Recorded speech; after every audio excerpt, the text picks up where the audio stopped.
Right, good morning everybody. I thought I would just do a little introduction to the scuba diving videos because I realised that I'd not really explained why we were scuba diving.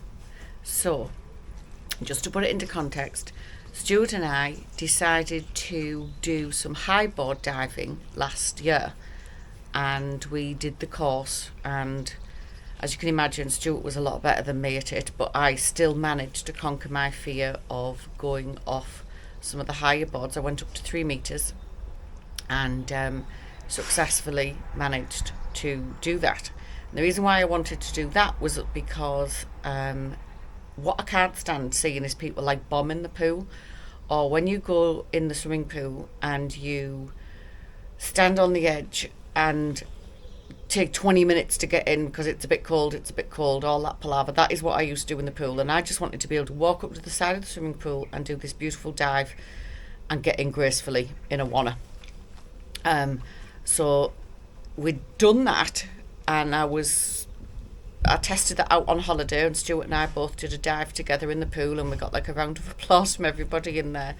And we were then, having bought the boat, we decided how nice it would be to dive off the back of the boat.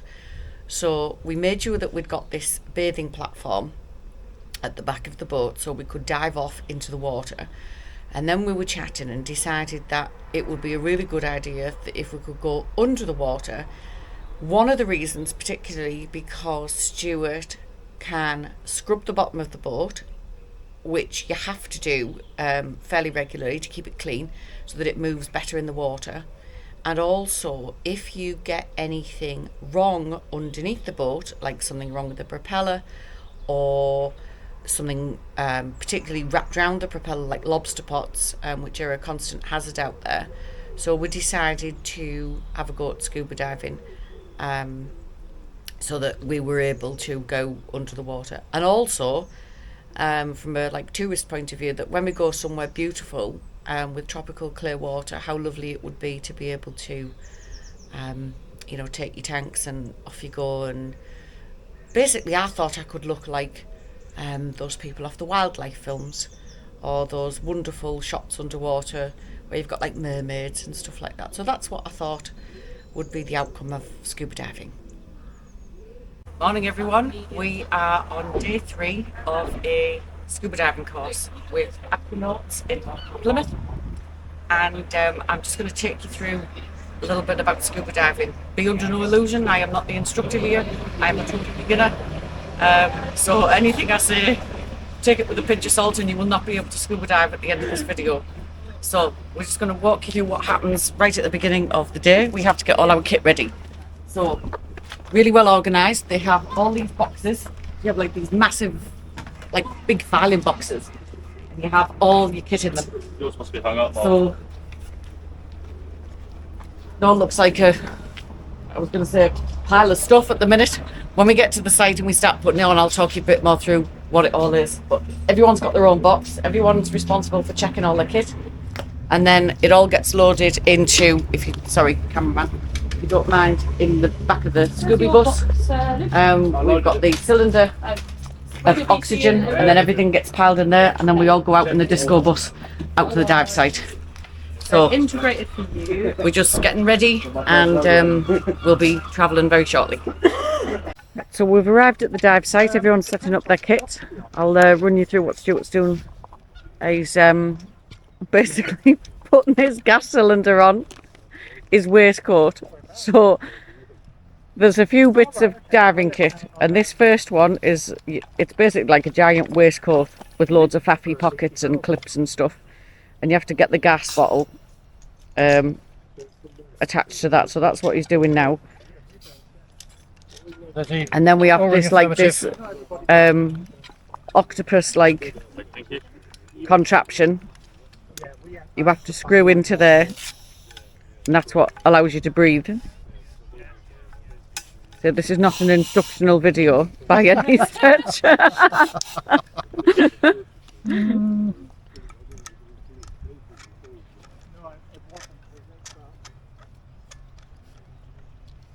There's a bit, I suppose, a bit like bagpipes, really.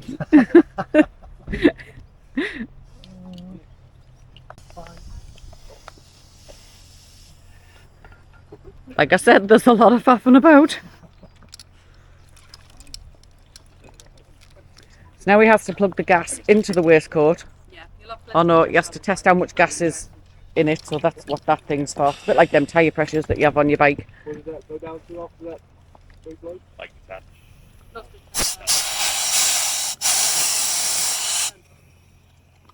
That's the bit you breathe through. Oh, right, okay.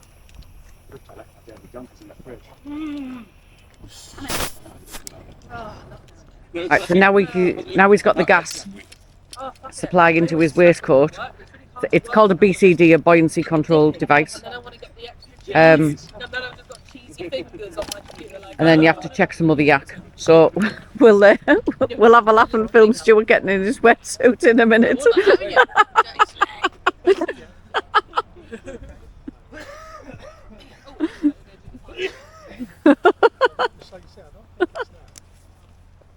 I can't stop laughing.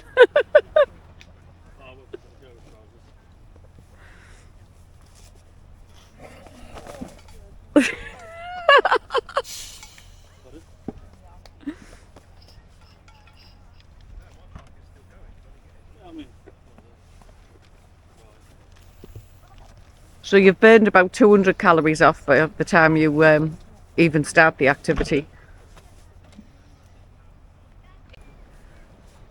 Now the problem that we have here with the wetsuit is Stuart is that broad, because he's been to the gym that much, that they have trouble zipping up at the back, so he can't zip his own up. So I have to go and assist in a minute with the zippage.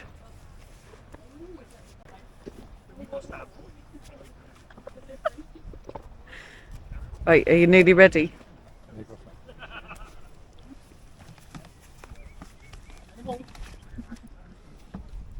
Right, don't, yeah, I need your shoulders back, not forward. That's it, perfect. Right, and again, everything out of boxes. Right, hang on. No, I need your shoulders back, I haven't finished it. Hang on. Right, there's your Velcro neck, there you go. Right, you're done. Some technical information here. When you're diving, you need to put weights on to drag you down, because you are actually quite floaty in the water naturally, and with the wetsuits on you're really super floaty in the water, so you have to have weights on in order to pull you down. So you are putting on, Stuart had I think about 20 kilos on his weight belt yesterday, so you have to put this massive thing of weights on as well as this contraption which weighs an absolute ton. So he's just faffing about with bits and pieces at the minute. So he's putting his boots on. You have to have the sea's too cold, so he has to you have to have like the full kit on. Boots, suit, glove and hood. Yeah, so that's fine. So you look like Burglar Bill by the time you're finished. So how long's that took us so far? About 10 minutes?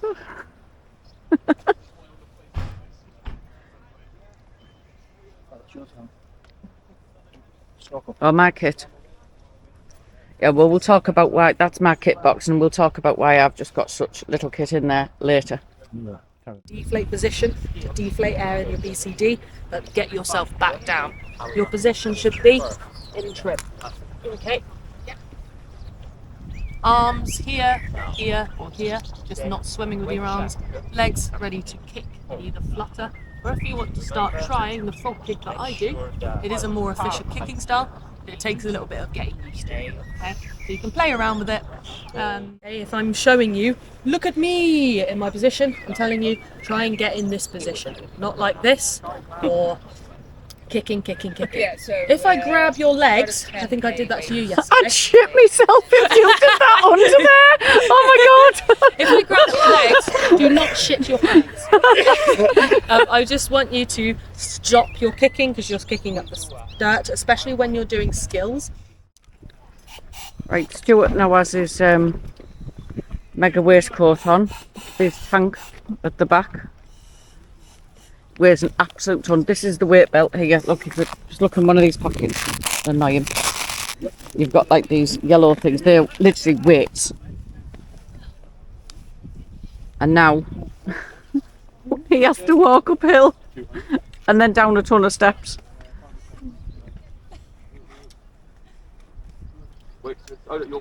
As you can see, he's thrilled at this prospect.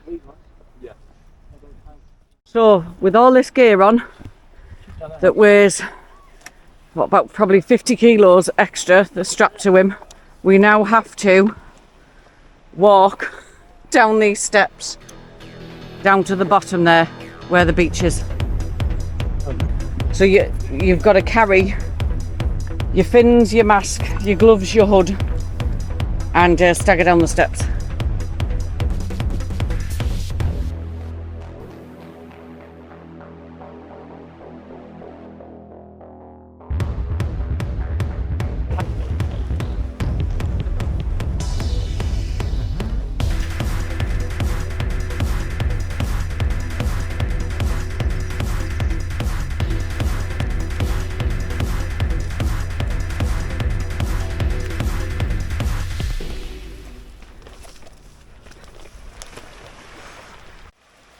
Now you have to get in the water and get your fins on.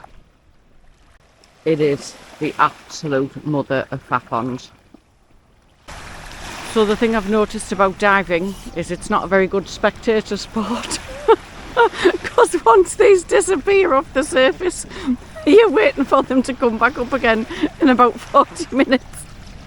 So I'll have a little lounge on the beach while these go for a dive. But as you can see, they're still not diving yet, they're still faffing about. There's so much kit involved. Right, so what I thought I'd do is just explain why I'm not in the water. So we both signed up, Stuart and I both signed up to do the scuba diving course, and I'm not a fan of deep water at all. Stuart's like a fish in the water and is wonderful to watch. I'm not keen, never been keen. So I thought I'd do it just to try and get over my fear, and also I've kind of wanted to be able to go snorkeling but never been able to, never dared to, because I'm paranoid about breathing under the water or like not being able to. So anyway, we signed up on the scuba diving course. Day one we were in the swimming pool and I about managed that. Everyone else was way more comfortable than I was, and I needed some special assistance because I just freaked out at the first stick my head underwater trying to use the equipment. And I'm just hoping that sea's not going to wash me away.